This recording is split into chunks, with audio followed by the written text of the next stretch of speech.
कि जब कोई रोज़ माइंड का एसोसिएट, रोज़ माइंड का कोऑर्डिनेटर, रोज़ माइंड का कोई वर्कर पहली बार आपके गांव जा कर के आपको फॉर्म भरवाने का काम करता है, फॉर्म भरता है और कहता है कि हम एक ऐसी संस्था से हैं जो आपको बहुत कम फीस पर, खाने रहने और एग्ज़ाम की फीस पर आपको नामांकित कर लेगा और आपका एडमिशन हो जाएगा और आप पढ़ लेंगे और ये लोन नहीं होगा, ये मॉर्गेज नहीं होगा, इसे वापस नहीं करना होगा, तो इसका यकीन करना बहुत मुश्किल होता है। हर पॉजिटिव मुहिम का यकीन करवाना बहुत चैलेंज की बात होती है और ये ना कि सिर्फ मेरी ऑर्गेनाइजेशन के साथ, हर ऑर्गेनाइजेशन के साथ ऐसा होता है। लोग ऐसे कहते हैं जिन्होंने कभी जीवन में कोई काम नहीं किया है, वो कहते हैं कि आप इतना अच्छा काम कर रहे हैं कि इसको प्रचार की कोई ज़रूरत ही नहीं है। मैं कहता हूँ उस व्यक्ति ने कोई काम नहीं किया जीवन में। हर अच्छे काम का ही प्रचार की ज़रूरत है। उसके अच्छे काम के मेहनत की जब होता है, अच्छे काम को करने के लिए बहुत मेहनत लगती है। बुरे काम अपने आप हो जाते हैं। जैसे पाकिस्तान की एक लेडी आ गई है किसी एक इंसान के साथ, ये कौन सा बड़ा अच्छा काम है, उसका देखिए हर आदमी कहानी जानता है, लेकिन उस कहानी से किसी के घर में कोई फायदा हुआ तो बताइए। आजम खान की भैंस उत्तर प्रदेश में चोरी हो गई, सबको पता चल गया। कच्चा बादाम का गाना घर घर तक पहुंच गया। ये सारी बातों से किसी के घर में कोई फायदा हुआ हो तो बताइए।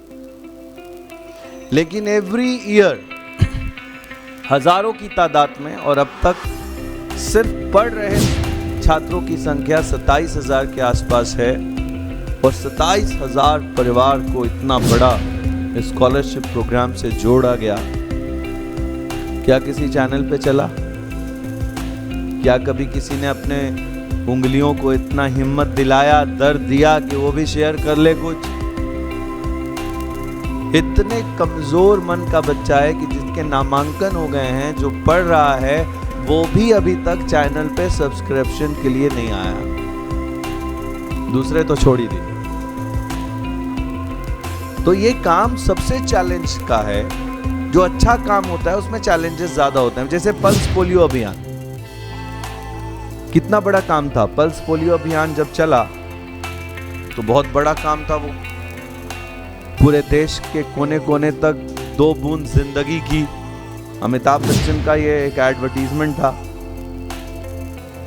मशहूर एक्टर हैं वो। जब वो चलने लगा तो गांव में जो पीपल के पेड़ के नीचे कुछ ठरकी लोग बैठे थे, बदमाश किस्म के, वो चाहे किसी जाति धर्म विशेष के हों। अगर मुसलमानों के क्षेत्र में मौलाना बैठे थे, हिंदुओं के क्षेत्र में पंडित जी बैठे थे, और जो भी इस तरह के लोग थे जिनका गांव में कुछ चलता था, उन्होंने ही एक अफवाह उड़ा दी कि भाई अगर ये 2 बूंद ड्रॉप जो 2 बूंद जिंदगी की है, अगर उसको तुम पिला दोगे तो औलादें नहीं होंगी। ये बच्चा रोको अभियान है। अब ये हवा चल पड़ी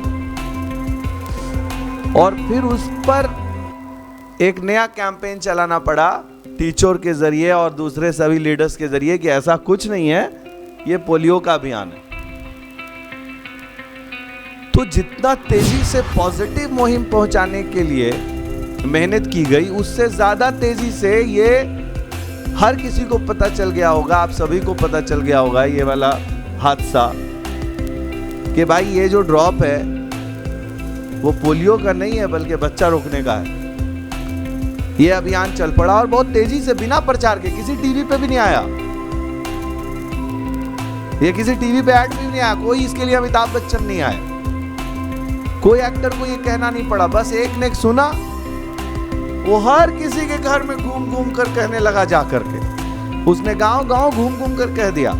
ऐसा लगता है जैसे हर किसी को वायरस की तरह वो फैला चुका हो इस बात, और पूरे देश के हर जगह पहुंच गया ये, जबकि उसके लिए कोई एडवर्टीजमेंट नहीं हुआ। इससे पता चलता है कि नेगेटिव मुहिम तेजी से बाजार में, समाज में फैल जाती है।